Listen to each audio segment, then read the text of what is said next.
Okay. My bad, y'all. I had it on mute, man. Welcome to another episode of Wealth is Gangster. This Mindset Mondays. And what I was saying is, when y'all couldn't hear me, is I was just saluting there Muhammad, Robert Muhammad, the Nation of Islam. I always saluting them, man. I love the work that they doing in the community. And so I went out to Austin to the community college, went to go show love network and just just tap in with them and end up being on the panel. End up being on the panel, meet some great guys like OG1. You know what I'm saying? Like I ain't not, meeting him and hearing this story about how he was the one that basically created the Scare Straight prison, the prison show. And just over the great work he's been doing for these last 40, 30 some years, hearing his story of how the state of Texas gave him 260 years and, stuff like this. So just met a lot of great black men and women this weekend, and I just love that, man. So what's popping, fam? What's popping, Bam?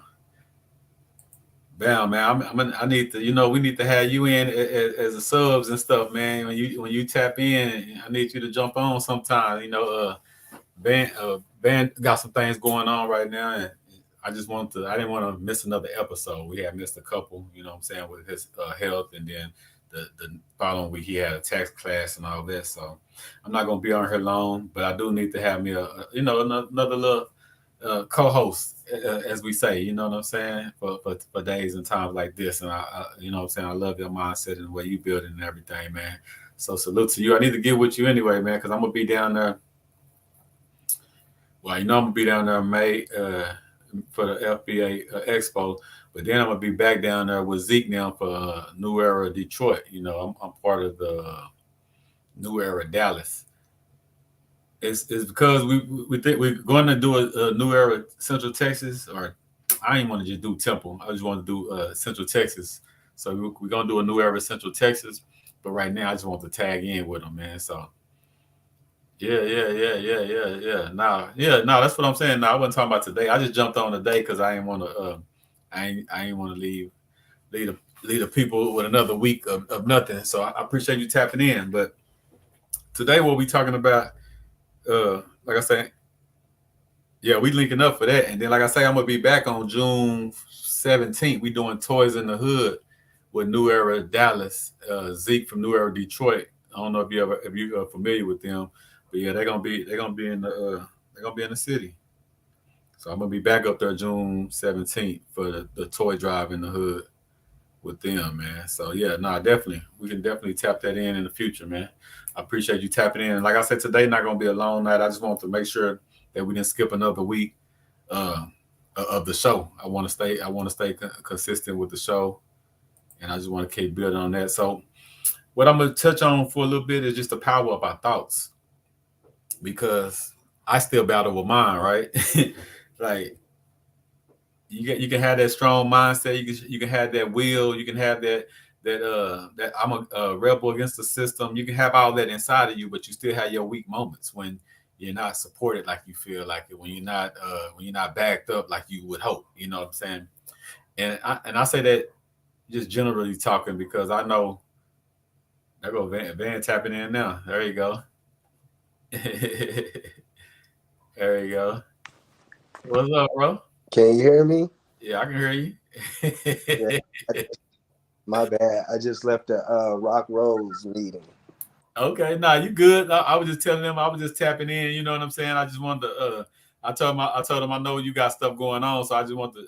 I ain't want to just leave them empty on a Monday. So I just jumping in, just going over some power of the thoughts. So like since you in, well, Yeah, yeah, welcome to the other half of Mindset Mondays. Tell us about your week, and tell us about your meeting today, man. man. Hold on. I just lost you. Can you hear me? Can I? Can you hear me? Yeah, I can hear you. All right. Yeah, bro. Man, I'm gonna start with this meeting. I just left a meeting with a group that gave out a grant last year, Uh-huh. the first time, and they invited me. they invited me to be a part of the grant committee. Today we had our first meeting. I became the chair of the grant committee. So Okay. excited about that. Learning new information, learning different sides, but also getting to know that there's going to be some organizations we get to help. You know, Yeah. so excited about that part. Just had a great weekend. I have a daughter that's 23. Yeah. You know, I was just about to ask you about that because the last time we talked, you told me about how they go. yeah, bro. Like I can't complain.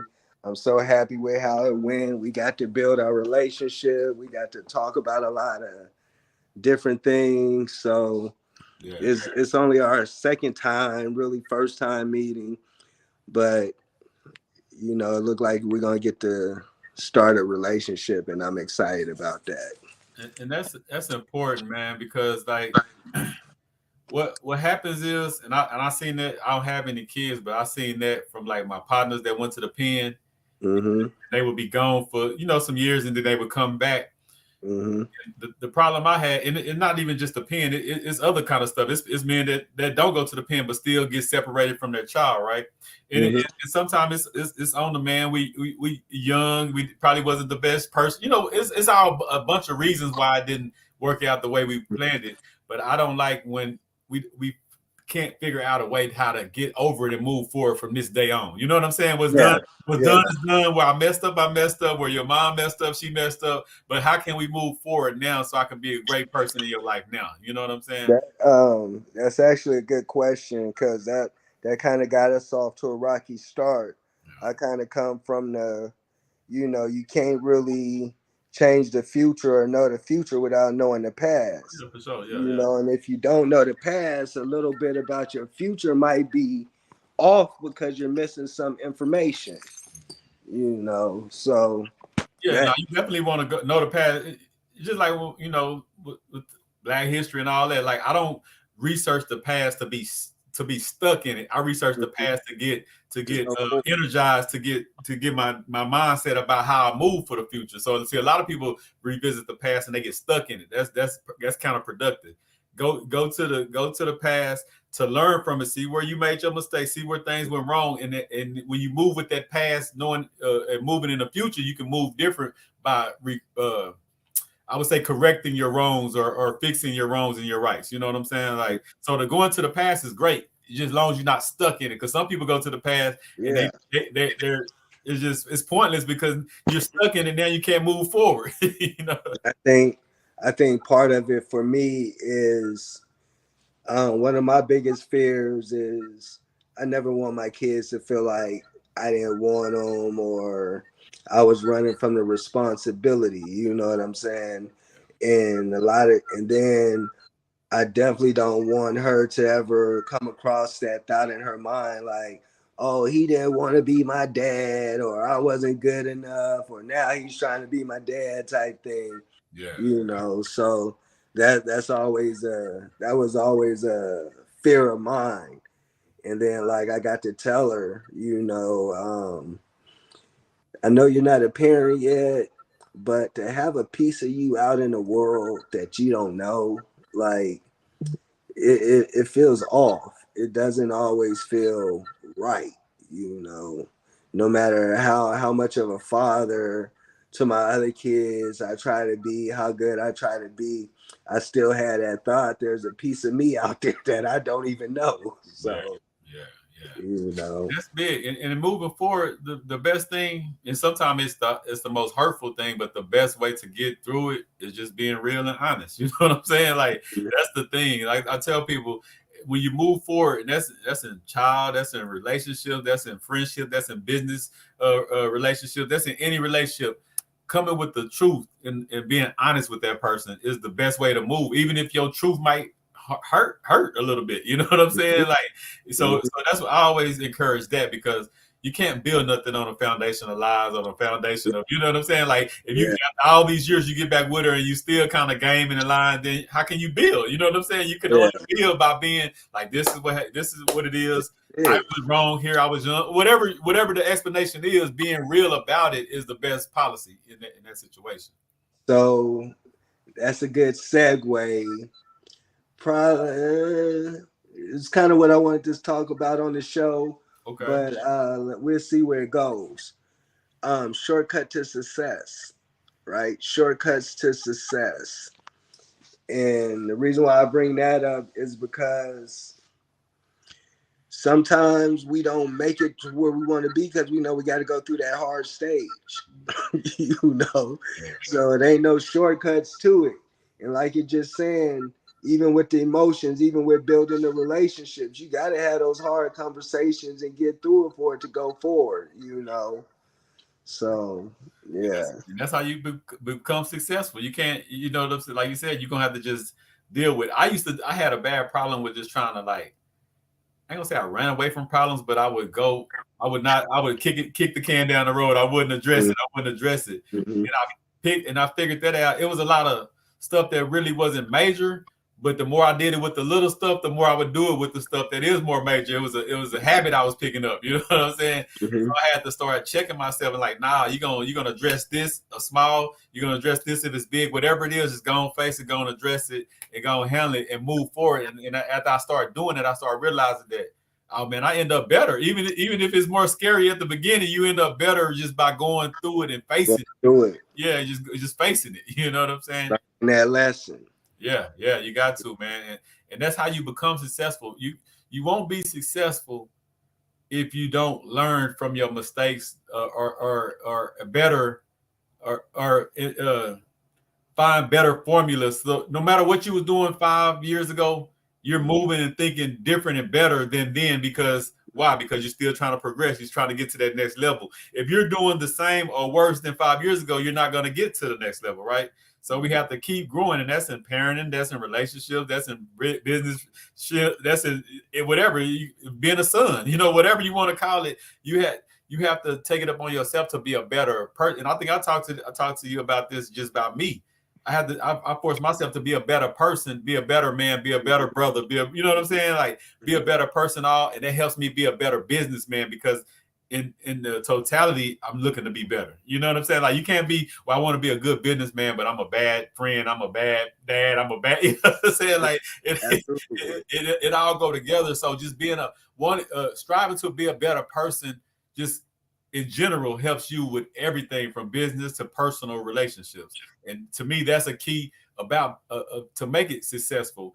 And like when I was talking about the power of your thoughts is, like this weekend, I was out with Derek Muhammad. I was out with Robert Muhammad. I was out there with some great black men. Yeah, I saw you on the stage on the panel. Bro, I didn't even post to be. I went to go show love, and then, you know, Robert Muhammad, I met him at the little function we had in Killeen. And he was just like, man, I keep seeing what you're doing. I love what you're doing. And a couple guys didn't show up, and he was like, man, I got a good brother right here from Killeen. I was like, nah, I'm from Temple. But he was like, yeah, I love what you're doing. Can you want to get on the stage? I was like, yeah. Like, so I just did it. But I met some great people on the stage, you know, from guys that are doing the blockchain to mental health to all kind of men was on the stage. But that the power of my thoughts is, I wish I could be soaked in that scenery every day. You know what I'm saying? Just like like-minded black men. There's everybody in that room there to build, everybody in that room to improve our people, everybody in that room on the same accord. It's hard to get in a room with like 50 to 100 people and you know that y'all all locked in. And that's why I have a spot in my heart for the Nation of Islam. I'm not super religious. You know that. Everybody know that about me. But that's one group I do align myself with. I do follow Farrakhan, because with them, they got their religion, but besides that, they're about us bettering ourselves as a people. You know what I'm saying? I sit down and talk to a brother from the Nation of Islam, and it'd be hours before we even bring up religion, because all we talking about is how to better our people. You know what I'm saying? And that seems to be the only religion that that does that. Everybody else, it got to be, if you're not part of this religion, I don't know. You know what I'm saying? So that the power of our thoughts is like, why we can't be smothered in that type of environment every day. Like, Like we have, you know what I'm saying? Like that's my thoughts want me in a spot like that every day. And I just felt so privileged to be in that room, man, just because not that anybody's stature, you know, that stuff don't matter to me. I've been in rooms with a poor person, a millionaire person. I don't care. If we talking about doing something productive for the community, I'm with it. But just knowing that everybody in that room is like, what are we going to do for these babies? What are we going to do for our community? What can we do to better ourselves? Mm-hmm. As Black men, the pressure is on us to do better. I love that environment, man. You know what I'm saying? So yeah, I had a ball Saturday. Yeah, bro. One of the things that I think is unique about those type of environments, these are people that are they see things one way in their head, but they're also doing the research and getting more information around that. And I think that's big because statistically, we don't learn after college. For some of us after high school, we won't teach ourselves anything new. We won't, we to me, it's a huge thing. We won't learn outside of a school environment. Yeah. So now you come and you start talking to people and meeting with people, and they're discussing, and it's not that it's wrong, but they're discussing things in their head that only they think should work. Yeah. They haven't put in the research or boom. And then again, it's not a right or wrong thing, but when you meet with someone that's done the research, matter of fact, I was talking to my daughter, like there's what we perceive things are. And then when we actually start doing it, yeah, what it really is, you know. Yeah, for sure. So we want to go to college, or we want to say, oh, I'm gonna go back to school, whatever. But when you sit down, when you got to sit down and actually pick up the book and do the studying, it's a whole nother thing. Yes. Then once you do it, you do start seeing different avenues, learning different things. So when you get with people that haven't took time to even grow themselves, when you get in the room with them, you don't get that same excitement as people that's took time to quote unquote invest in themselves and what their conversations like, what their movements like. Yeah. You know, to me, I guess because I get told that a lot. So when I get in those rooms, I really love being in that environment.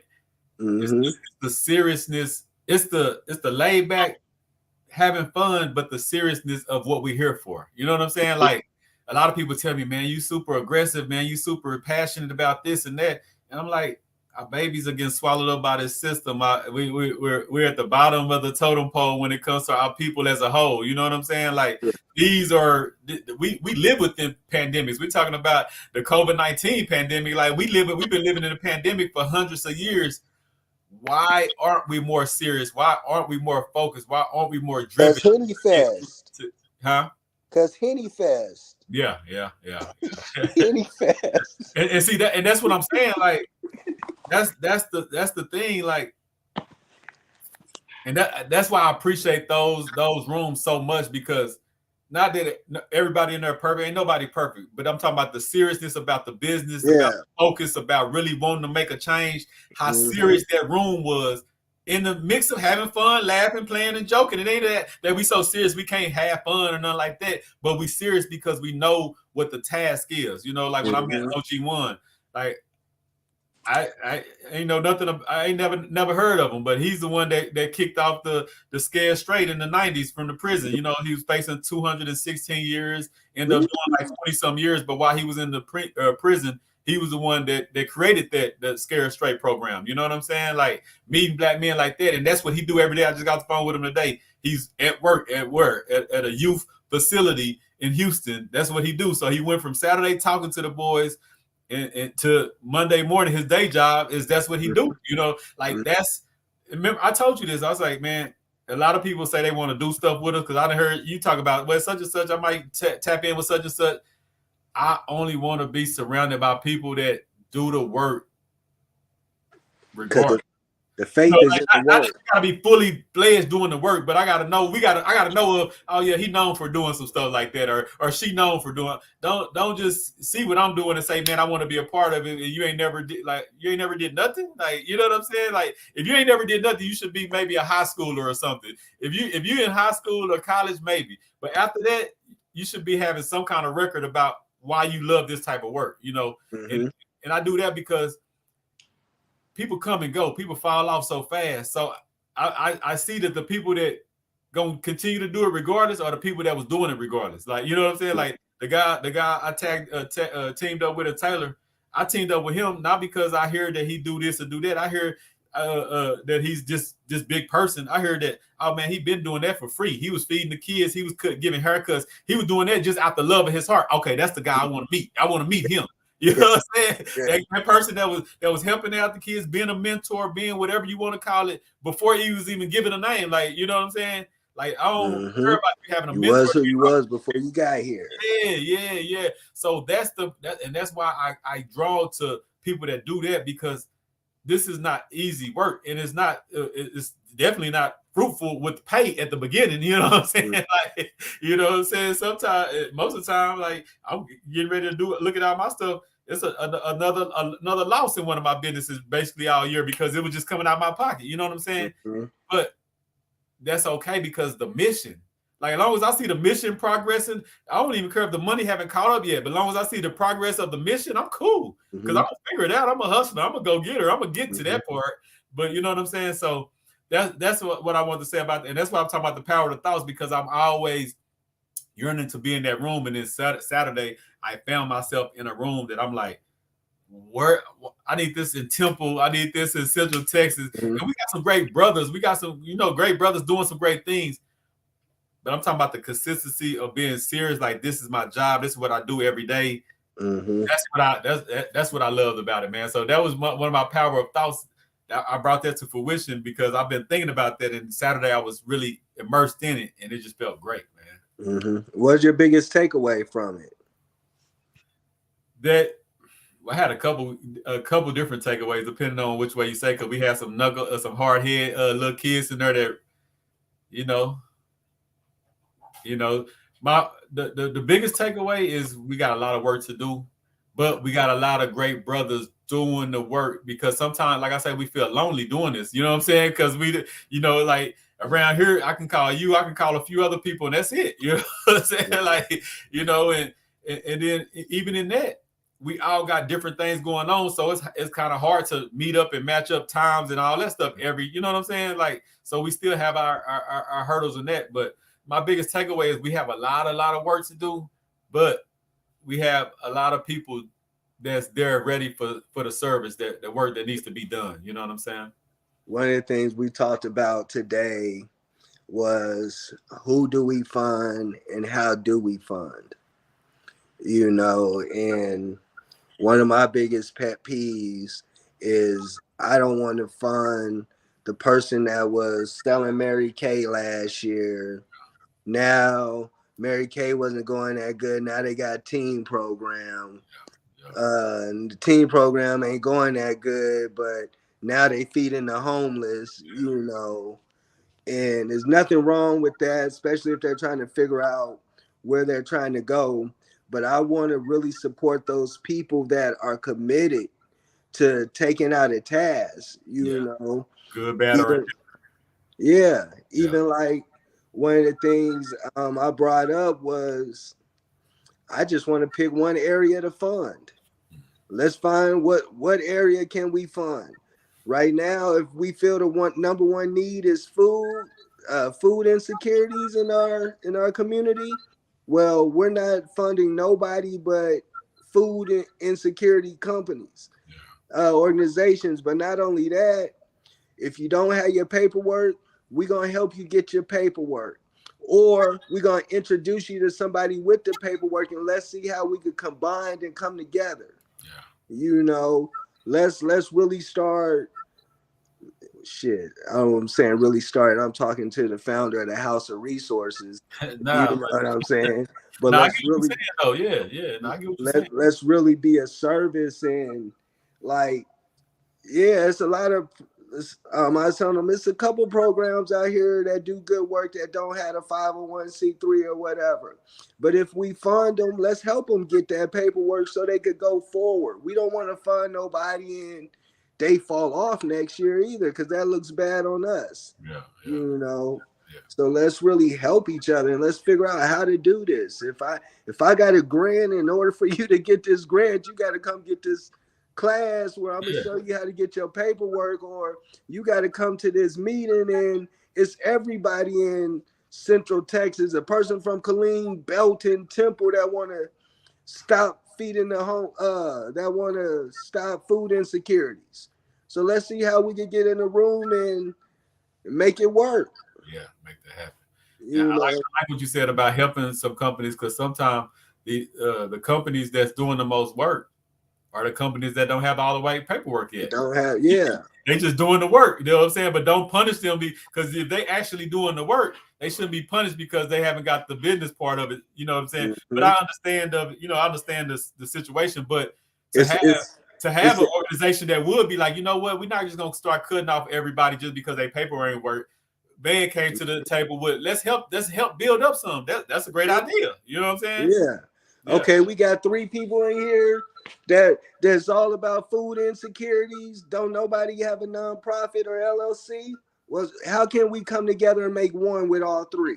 Yeah. You know, let's get it going. Let's get creative, man. That's what I always say. Yeah. I said we have a lack of resources and lack of funding and all that, and for us to even get close to matching what everybody else already got going on, we got to get creative, and that's a creative thought right there. Like, you know what I'm saying? Mm-hmm. And that's why I kind of built up the even though now we're retooling everything to get all the paperwork right, but that was my, you know how I've been for years. Like, that's why I don't care about none of that stuff, because I know I'm actually doing the work, and I don't want nobody to tell me, well, I ain't gonna give you no funding because your paperwork ain't right. But I'm out here actually feeding kids that I don't post. I'm actually changing a lot. You know, I'm actually doing a lot of work. You know what I'm saying? But I can't get this money because I ain't got the paperwork. You know what? Forget that. I just keep doing the work. So that was my mindset. Even though, like I said, I'm switching it up now, and it is right to have your paperwork and stuff right.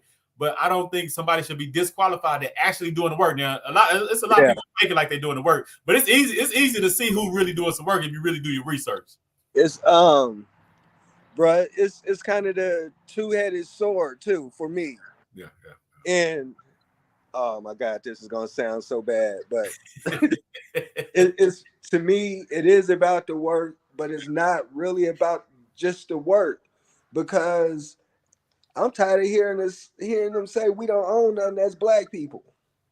You know, so okay, well, we could do the work. It's plenty of work we done did. We just salted the earth. Y'all done took all our flavor. You know, so it's time for us to start protecting our own. And that's kind of one of the things I kind of prided myself on. I don't know if this is on topic, but hopefully it is. Bruh, when I was going in and out of jail, like, I just got tired of taking shortcuts and feeling like I'm smart enough to do it, but I'm always looking for the shortcut. Yeah. And at some point it dawned on me that maybe it's not me always looking for the shortcut versus this is how I was taught to do things. Looking for the shortcut, looking how to hustle, whatever, you know. So just trying to figure out how to get it right, and looking at so many of my friends that have talent. I don't think I really have a talent anymore because I'm too old to run like that. But you got a talent. You got a thinking. You got a strategist. You got a mind talent. You know what I'm saying? Mindset talent. And that's kind of what I switched that focus to, because I realized, like, I got homeboys that rap, but we could never get over the hump because nobody was focused on the business side. Yeah. I got homeboys that play sports, but we couldn't get over the hump because nobody focused on the business side. And I started looking at our culture and, like, maybe that's where they're killing us. Yeah.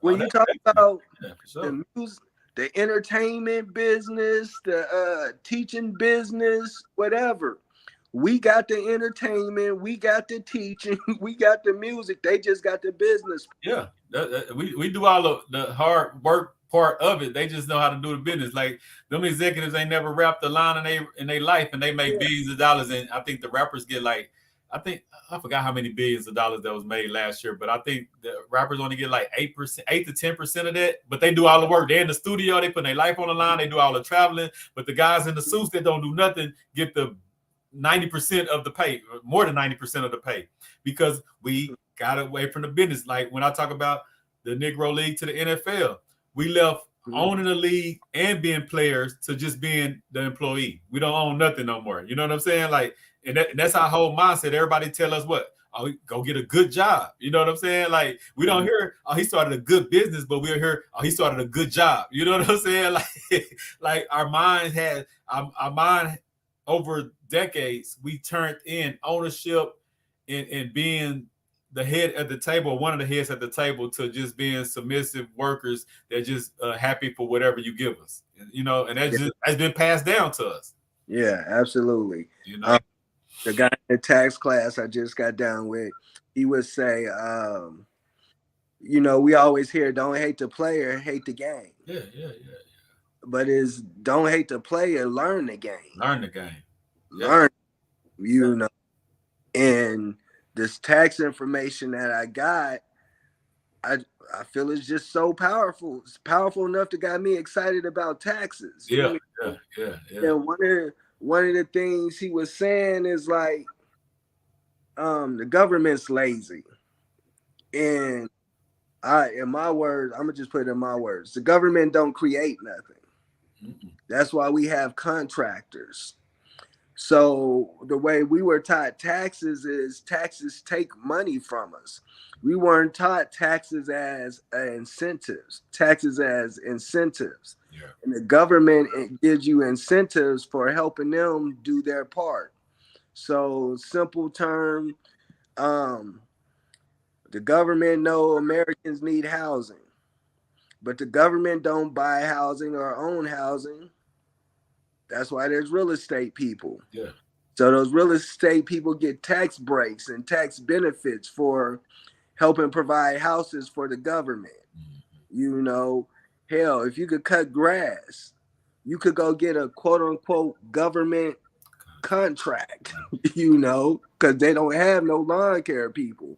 They could contract you, you know. So when they contract you, you get incentives. You get more incentives. You know, one of the things when we talk about the system, it's two parts, I think, and we throw it in one. So when we say the system, there's like the tax system. But then when we talk about like the man, those are two different things. Like how white people run it and how white people treat us or whatever, that's their own system. But in this America right now, the system allows us to become a 501c3, a LLC, an entrepreneur, whatever. Yeah. So when racism and all that went away, it became about classism or 1099 versus the W-2s, you know, and we're allowed to get on that 1099 side, but it just takes more accountability for us, you know, and in that accountability is a lot of rewards in there too, but it's work with that accountability. Yeah. One of the things, like, man, I just did about 30,000 worth of write-offs, you know, but probably could have did more. But in order to do that, tracking your expenses, tracking that alone is hard to do all year, you know. So making sure we step up and do those little things so we can open up bigger doors for ourselves too. Yeah, and you talking to me on that one, because that's something I had. When I say run away from stuff, that's one thing I used to do. That's why I really wouldn't take my businesses to the next level, because I wouldn't do that the work that I need to do. And I was just talking to the tax guy today, and like I said, in the Wealth is Gangster, we writing off a loss for last year, right? Because all I did was basically just invest. Mm-hmm. So we putting all that together, and even my other company, like, I had to learn how to stream stuff. Like me trying to keep up with all these receipts. Like when I go buy chicken feed once a week, instead of me trying to keep up with a receipt once a week for a whole year, I learned that they have a system. I just go in there and tell them my name, and they'll keep up with it with it for all my purchases throughout the year, and then they can just print it out at the end of the year. I didn't know that. I can't keep up with all these different receipts I get. You know what I'm saying? You know, Yeah. so that's like 100 and some receipts. You know what I'm saying? So like you said, we got to learn about systems.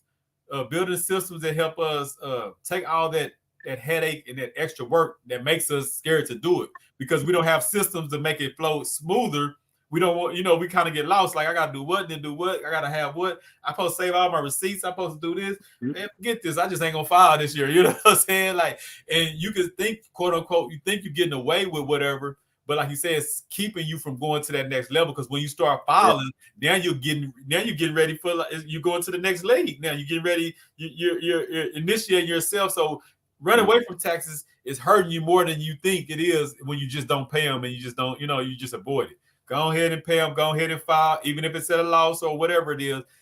The more you do that, you're gonna start realizing that I'm getting more benefits and breaks and stuff because I do that. That's something I had to learn. The taxes is our second largest expense outside of ignorance. So like, man, so my thing right now is business and entrepreneurship, right? Business is anytime we're exchanging money for a product or service. That's business. Entrepreneurship, though, is when we're creating a system to exchange those products and services, right? And we know not everybody wants to be entrepreneurs. So those people that just want those jobs, now you create a job for them within your system. So your treasurer or your secretary, the part of their job might just for them to keep track of their expenses. Yeah. That helps us out too. Definitely. But then I just got me one of those today. Like I'm building my team as we speak. I just got a treasurer. Saying like I ain't never had that because like I say, wanting to keep everything in house. Like like, and even though everything that I every I'm still gonna oversee stuff, you know what I'm saying? But just the day-to-day having to keep up with each one of these things. No, I just want to meet up with everybody that keeps up with it, and I just keep a view from overhead. You know what I'm saying? Instead of being in a day-to-day wrap-up of it. Yeah. So like right now they got this ERC credit for employees. Do I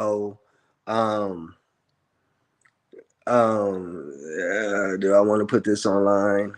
Man,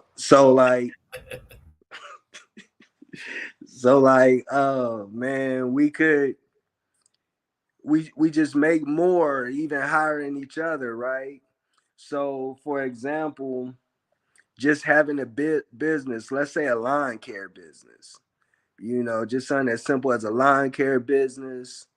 You go down to the little building in Killeen on Priest Drive, pay the $7, get your DBA, and it opens you up to a good 200 to 400 additional write-offs, right?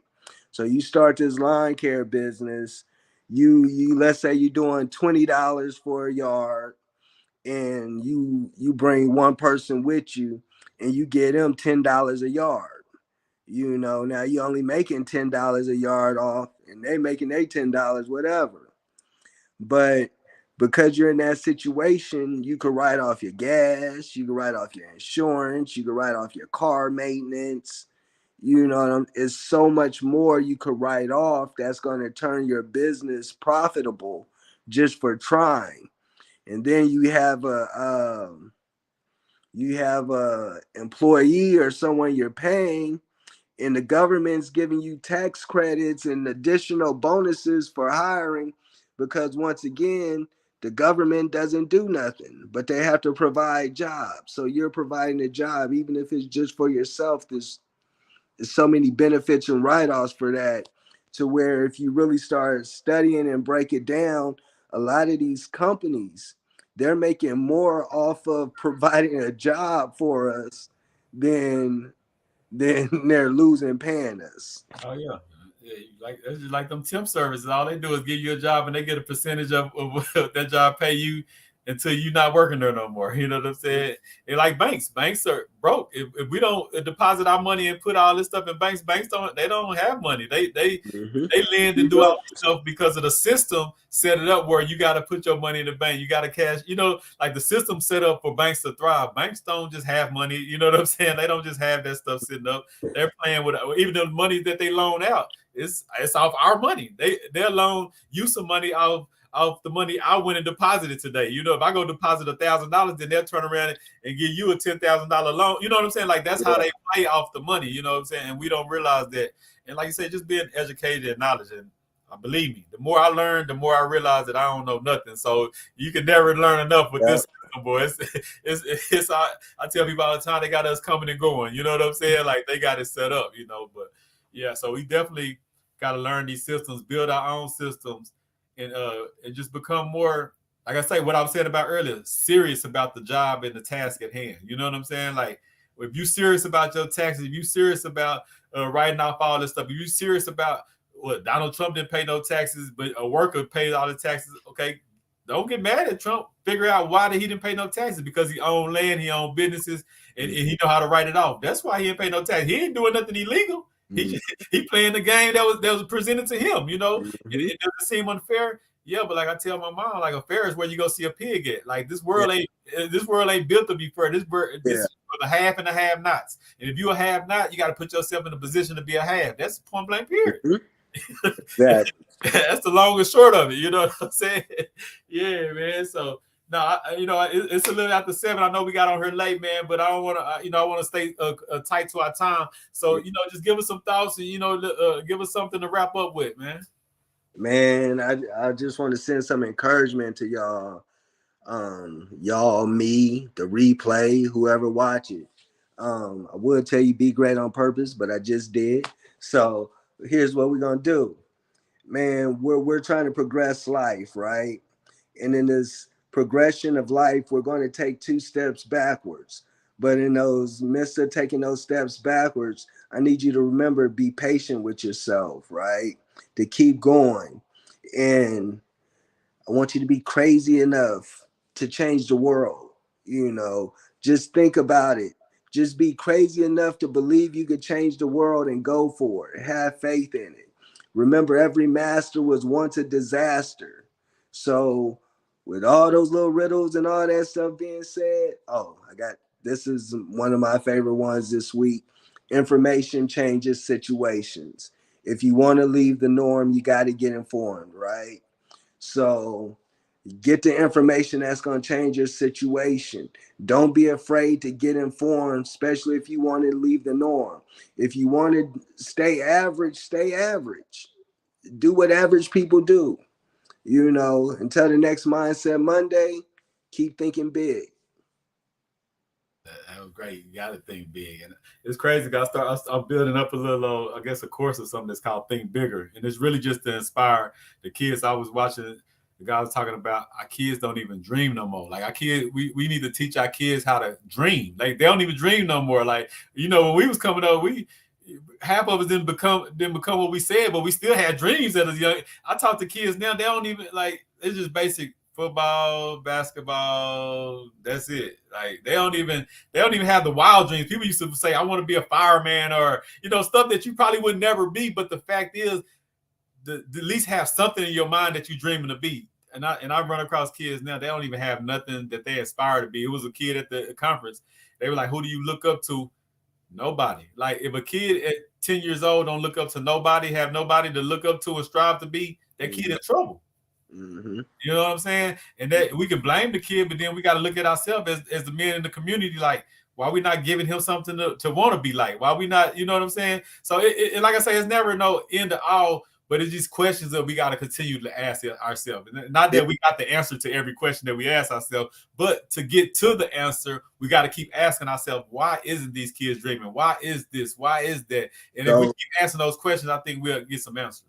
Yeah, let me say one more thing to that. You good? You good? Remember the KFC dude, he didn't start until he was 60-some years old. So to go to why some of these kids aren't dreaming because some of these parents don't know Oh these. yeah, for sure, for sure. I was one of them smart ass kids that you could tell me I could be anything I wanted. I'm gonna turn around and ask you, well, what did you want to be? Yeah, yeah, You know, so whether you're still aspiring it or not, man, keep going for your goals. Let your kids see you achieving. Let your kids see you striving to be better. Whether you get there or not, let them see you striving. Don't tell them to be great. Don't tell them. Let them see you being great. yeah. And even and last thing I'll say to that, even if you can't be as great as you want your kids to be, because we all want our kids to be greater than us, right? Mm-hmm. I always go back to this story. My partner, he's a millionaire, and he became a millionaire because of his dad. And his dad never made six figures in his life. You know what I'm saying, in a year.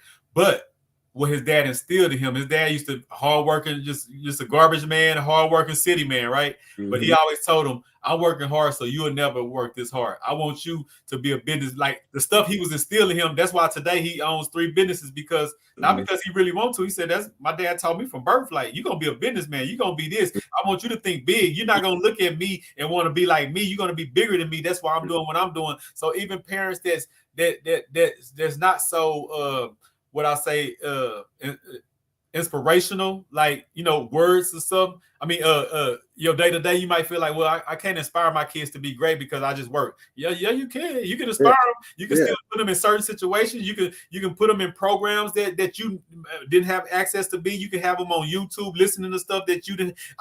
If you want your kid to be greater than you, or you feel like you can't push them to be as great as you would like them, put him or her in environments that will help them be great. Put them around people. Give them mentors. Like, you know what? I can't tell you what I really want to tell you. Let me put you into this program. Let me get you to this. Start listening to that. So it's all kind of ways that you can step yours up to make your youth be greater. Because all our parents are not inspirational like that. It's just what it is. You know what I'm saying? But if you want your kid to be better than you, you can still put like we do football. We put all our kids. We might not could run the football ourselves, but we'll put our kids in football because we believe that they can be great. So if you can't be a billionaire, you can't be this mogul on this, or you can't be a boss in that, still put your youth in programs that could teach them how to be a mogul, a boss, or whatever. You know what I'm saying? Like, so just keep that same energy. Hey, y'all, I want y'all to know this man is not just talking. It's not just talking. And if these are some of the things you're struggling with, the CEO, what is it, UCO in training? The summer camp, yeah. CEOs in training, yeah. CEOs, everything he's saying, we're going to be pouring into these kids. So we're not just talking. He's not just talking. Yeah. We're going to pour into them. Whether it's just a drop or we're going to fill their cup, we're attempting to pour in. We got the faucet on. Yeah. So you need to tap in it, and we're gonna have to do that. We're gonna have to just come on here once we get everything lined up and just come on here and just talk about what we finna offer, because we finna offer after school programs, curriculums, mentoring, like everything that we doing. Like when I say CEO Youth League, it's impossible. Like we're connected, so don't ever think it's separated. Like we're building something together. So we might just say CEO Youth League, or you might hear him say impossible. It's together. We coming together to change the narrative and build something special. Because my problem is, and that's what I brought up at this convention. You'll do your great thing in your corner. I'll do my great thing in our corner. Why we not coming together if we really want to impact the youth in the world? You know what I'm saying? There's no reason why you should be doing your thing alone and I should be doing my thing alone. So, and you know what? I think maybe we clip this part or whatever, but let's see if we can find 2 to 4 teenagers, right? And let's teach them how to be virtual assistants. Let's do it. And I got a spot for them at BGOP. We got a spot for them at Wealth is Gangster. I'm sure we could talk Mike into getting them some skills, but we're going to teach these kids this skill set, and then we're going to turn around on a back end and create our training course to teach some more kids, if not have those kids teaching those kids, or we're going to turn into the temporary hiring service. Yeah. That's what I was So gonna say too, because I got the thrift store. I got other businesses right now. yeah, Gonna be looking for summer interns. I just got off the phone with a lady that got another thrift store in Temple, and she was like, "Well, I heard about your program.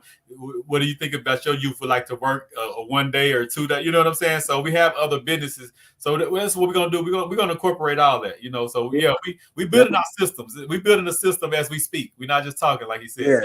yeah.